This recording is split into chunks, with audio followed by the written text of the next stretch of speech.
korban pelecehan seksual terhadap anak di bawah umur yang diduga dilakukan guru mengaji di Kabupaten Ogan Ilir. Indonesia darurat kekerasan seksual terhadap anak-anak dan perempuan.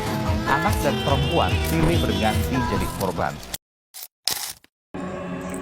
Halo, nama gue Baron, dan gue mantan kriminal yang baru bebas 3 bulan ini dari balik jeruji besi itu.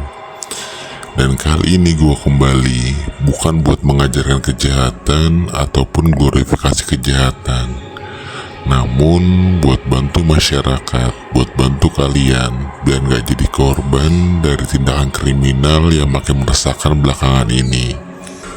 Dan kali ini gue khusus mau bahas masalah ruda paksa oleh oknum pemuka agama. Ya gue tahu ini temanya agak berat.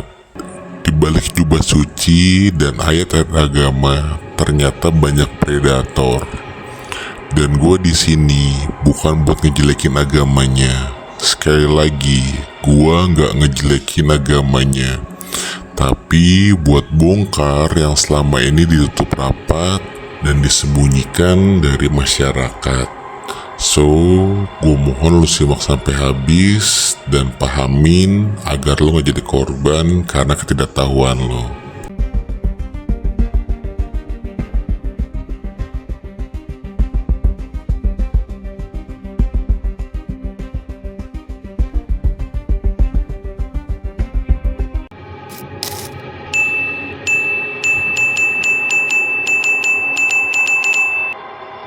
Oke, pertama-tama gue mau jelasin dulu modus operandi pelaku ruda paksa yang berjubah agama. Modusnya selalu sama, mereka deketin korban dengan embel-embel agama, ceramah lembut, banyak nasihat, bahkan kadang nyari anak-anak ataupun perempuan yang lagi dalam kondisi rapuh ataupun butuh bimbingan. Lalu apa yang terjadi? Mereka bangun kepercayaan, terus pancing korban buat sering konsultasi pribadi. Dan dari sini manipulasi psikologi mulai berjalan. Ada yang dipaksa diem, ada yang diancam neraka kalau lo ngomong, ada juga yang dicuci otaknya seolah-olah ini bagian dari ujian keimanan. Dan parahnya, semua dilakukan di tempat yang seharusnya suci. Ada korban yang udah trauma bertahun-tahun, tapi karena pelakunya tokoh agama ataupun pemuka agama, masyarakat malah duduk korbannya fitnah, gila, dan membenarkan tindakan yang dilakukan oleh pemuka agama tersebut. Namun, di sini kalian semua bisa khawatir. Gue berikan tips bertahan yang gak standar. Yang pertama yang perlu lakukan adalah jangan pernah konsultasi pribadi tanpa pendamping, apalagi di ruang tertutup.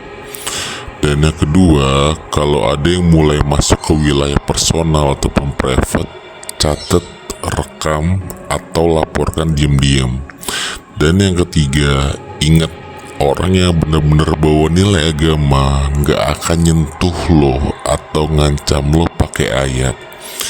Dan yang keempat, jangan pernah takut sebut nama tokoh tersebut ke publik. Keadilan itu gak akan hidup kalau semua orang itu diam. Karena waktu gue di lapas sana, gue pernah ketemu satu narapidana. Itu tokoh pemuka agama hebat menurut gue. Lumayan banyak jamaahnya. Waktu masih dalam sana, dia cerita korban pertamanya anak remaja yang ikut sering pengajian dia. Awalnya dia gak ngerasa salah karena katanya itu dengan sukarela, tapi ternyata korban trauma berat sampai akhirnya bunuh diri. Dan ironisnya dia masih bisa bangga disebut ustadz di dalam penjara. Dan buat lo semua yang nonton video ini, gue kasih gambaran singkat apa yang terjadi pada pelaku ruda paksa, pelecehan seksual ataupun KDRT di dalam bui sana. Mereka diperlakukan sebagaimana selayaknya sampah, dihukum oleh napi-napi lain sebagai bentuk solidaritas kepada perempuan dan anak-anak.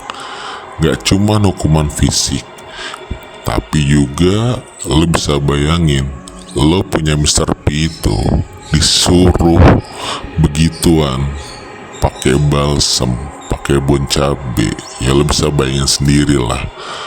Nah maka dari itu, gue minta lo semua, jika lo tahu ada korban seperti itu ataupun lo menjadi korban, jangan pernah takut buat melaporkan. Karena seperti gue bilang tadi, keadilan gak akan terjadi kalau semua orang itu diam.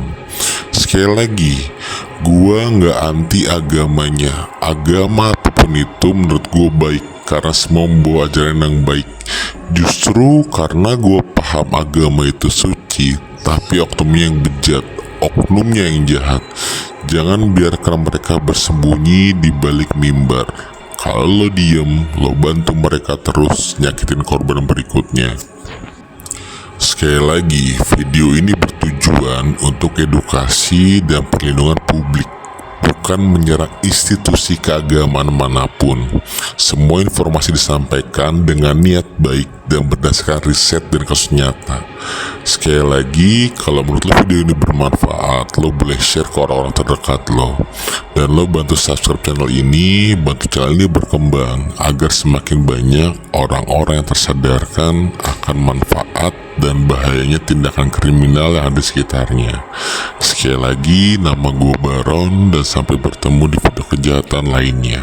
Bye.